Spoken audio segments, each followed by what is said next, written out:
Hi, I'm Melinda Goodwin. I am a luxury real estate agent as well as a luxury real estate advisor. I do daily videos on YouTube in order to teach real estate agents how to market their hard to sell listings or their luxury listings. The purpose of these videos is to, one, help you sell that house, two, maybe double side it, and three, get more listings. This video is going to be a little bit longer today than traditional just because there's some specific information I need you to understand. And it's kind of controversial, maybe, if you want to put it that way, in the world of real estate. We are going to teach you, I'm going to teach you how to design and develop your position in the market.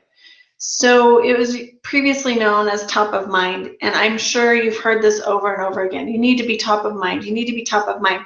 But I'm going to put a little bit of twist on that because it's not necessarily you that needs to be top of mind through a picture of you and by you saying, I do this and I do that and I am different and how can I show you I'm different.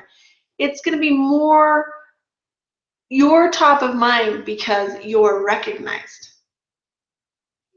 You're branded, right? So we can develop your brand, and your brand can be you. It doesn't necessarily have to be your logo or whatever. It can be you.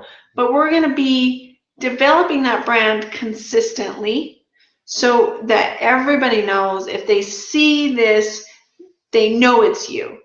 Now, it can be your picture as your brand or your logo, or it can be the quality of paper. It could be the way it's set up every time they get your postcard. It could be the type of print or font you use. It could be your language you use. All of that can brand you to make you top of mind. It's not just your picture. It's not just about you yelling, pick me, pick me, pick me in the crowd. It's more, what is consistent? Where do you fit in? And how do I know every time I see that it's you?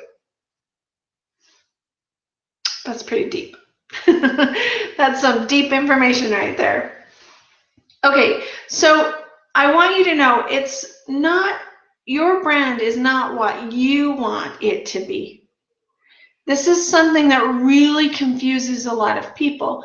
It's not about what you want personally. It's about what your customer wants. What does your customer expect? And in order for you to understand that, we've got to go back to Marketing 101 and define your ideal client.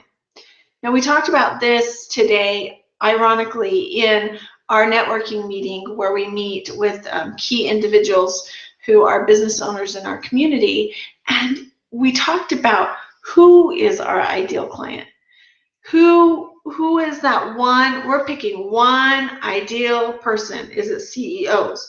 Is it educators? Is it income of $1 million or more a year? Is it, who is our one client? We have to know who that client is or who our prospective clients are before we can really even brand ourselves, because we want to be the top of mind in front of them in their language, in their style, in their impression, not ours. That's very, very important. So when I'm looking at my ideal client, or I'm looking at my niche, right, which is ideally 600,000 and above, but I really like that $1 million to $2 million mark. That's my baby, right? I have to look at people who can afford those type of houses, what they do for a living. I mean, I have to really hone down to who my ideal client is, and then what do they want? What do they want from me? And then all my marketing is positioned to cater to them. So it's a little bit more than I provide great customer service, right? It's a little bit more than that. The paper I use, the font I use, the pictures I use. Is it black and white? Is it color? It all comes down to my ideal target and what they want from me. That's very, very important. You know, and I have to love Grant Cardone. The other day I was reading a book of his, and he says, it's not about customer service, because without a customer, you have nobody to serve, right? We have to find our customer, and we have to be what our customers want. That's plain and simple. So, I mean, we can say, I have integrity. My clients want somebody with integrity. They want somebody who holds confidentiality. They want somebody who's trustful, knowledgeable, active, professional, exciting. You know, so all of my marketing pieces have to hit those adjectives, those perceptions. Okay. Really important. And we can dig deeper into that as we go. And if you have questions about that, please ask questions so I can expand on what I'm talking about, because these videos are really just an overview. So let's make this easy, a little bit easier. I'm gonna ask you a few questions, and remember this is for each listing, because we have a certain brand we have that's consistent, right? We're consistent, but now we're doing each listing. I'm going to ask questions about this. So what type of customer am I targeting? You know, who am I targeting? What attribute does my customer value the most? Is it honesty? Maybe it's a good deal. Maybe it's confidence. Maybe it's arrogance. What attribute does my client value the most? What do I do to fulfill my customers' wants and needs? Now, remember we talk about, we always do this, customers' wants and needs, customers' wants and needs. 3-bedroom, 2-bath, mama, fence, no fence. Do they have dogs? Do they want a pool? That is customers' wants and needs. But we're talking about marketing and branding your market. What are my customers' wants and needs? And what do I do to fulfill that want and need? And why do I sell better than my competition? This is where your testimonials come in. If you don't have testimonials, you call every client you've ever serviced right here, right now, and you ask them to write you one. Period. Period. And you use that all the time. Melinda Goodwin is lovely. I love her when she does this. This is what service she provided me. That is a third-party person talking to whoever you put in front of them, saying how wonderful you are. So if you are not getting testimonials, you do that right now, immediately, period. No excuses. Do that. Now, okay, so remember, you can do this with different price points.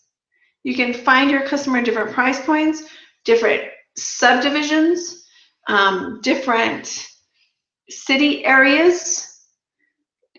Is it an investment? Is it a second home? Is it a primary residence? Is it a second purchase within the same neighborhood? I mean, you can do all that based on that and find your target market. Make sense? I hope that makes sense. Because that was a little kind of going. Okay, so that is my important thing I needed to tell you today, that when you're branding yourself, it's not about what you want to be looked at or seen. It is about what your customers need. And in order to figure that out, you have to know your target market. You just have to. Okay, tomorrow we're going to consider different marketing strategies and how that works. I hope you guys have a great day. It is Tuesday, almost Christmas. Enjoy today. Go shopping. I read a statistic today that said this is the #1 day for men to shop, and I thought that was kind of funny because my husband's shopping today, so maybe it is. See you tomorrow.